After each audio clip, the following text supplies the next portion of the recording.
যখন থেকে Jio, Airtel, Vi তাদের রিচার্জ প্ল্যান 20 থেকে 25% বাড়িয়ে দিয়েছে, তবে থেকেই সাধারণ মানুষদের আবার বিএসএনএলের কথা মনে পড়েছে।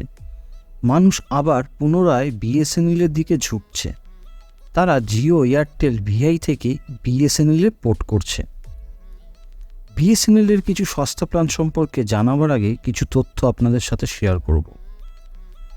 দৈনিক ভাস্করের রিপোর্ট অনুযায়ী শুধু জুলাই মাসের প্রথম সপ্তাহেই বিএসএনএলের নতুন সিমের বিক্রি 3 গুণ বেড়ে গেছে এবং দ্বিতীয় কোম্পানিগুলোর তুলনায় বিএসএনএলের পোর্টের পরিমাণও 2 থেকে 2.5 গুণ বেড়েছে। এখানে একটা কথা বলে রাখি, যেখানে জিও, এয়ারটেল পুরো ভারতে 5G পরিষেবা দিচ্ছে, সেখানে বিএসএনএল কিন্তু শুধু আপনাদের 4G পরিষেবা দিতে সক্ষম, তাও আবার কিছু কিছু এলাকা ভিত্তিক। অর্থাৎ বিএসএনএলের 4G ইন্টারনেট পরিষেবা আপনারা সর্বভারতে পাবেন না, কিন্তু কলিং এবং SMS পরিষেবা কিন্তু সর্বত্র পাবেন। এখন আমি আপনাদের বিএসএনএলের কিছু বেস্ট প্ল্যান সম্পর্কে জানাবো এবং তার সাথে জানাবো যে জিও, এয়ারটেল, ভিআই কেন তাদের রিচার্জের প্ল্যানের দাম বাড়িয়েছে। বিএসএনএলের প্ল্যান জিও, এয়ারটেল, ভিআই এর থেকে অবশ্যই সস্তা।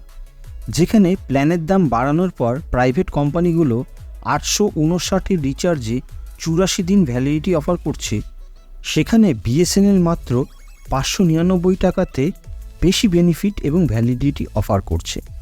বিএসএনএল মাত্র 599 টাকাতে 3 GB পার ডের সাথে আনলিমিটেড কল এবং 84 দিনের ভ্যালিডিটি প্রোভাইড করছে এবং 666 টাকাতে 2 GB পার ডের সাথে 105 দিনের ভ্যালিডিটি এবং আনলিমিটেড কল অফার করছে।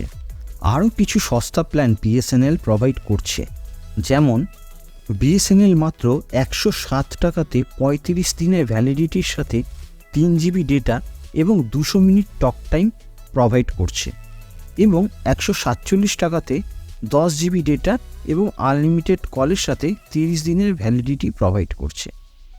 এবার আলোচনা করব যে বিভিন্ন কোম্পানিগুলো অর্থাৎ জিও, ভিআই, এয়ারটেল এরা তাদের রিচার্জের প্ল্যানের মূল্য কেন বৃদ্ধি করেছে। তাদের বক্তব্য, এই মূল্য বৃদ্ধির পেছনে প্রচুর কারণ রয়েছে, তবে মূল কারণ যেটি হলো সেটি হলো ARPU অর্থাৎ এভারেজ রেভিনিউ পার ইউজার।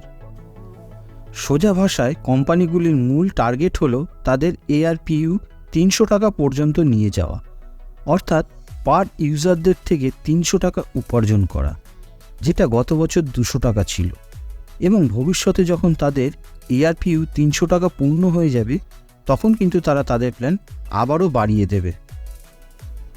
সর্বশেষে বলি যে তবে কি বিএসএনএলে পোর্ট করা উচিত?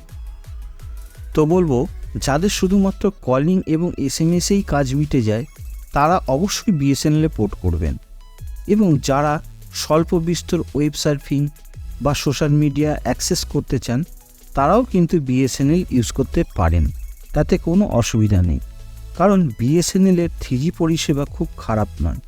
আপনারা সহজেই 200 kbps থেকে 1 Mbps স্পিড পেয়ে যাবেন এবং যাদের এলাকাতে 4G সার্ভিস চালু হয়ে গেছে তারা তো অবশ্যই বিএসএনএলে ভালো স্পিড পাবেন। তো আশা করি আমার এই প্রতিবেদনটি আপনাদের ভালো লেগেছে। যদি ভালো লেগে থাকে তবে এই চ্যানেলটিকে অবশ্যই সাবস্ক্রাইব করে যাবেন। ধন্যবাদ।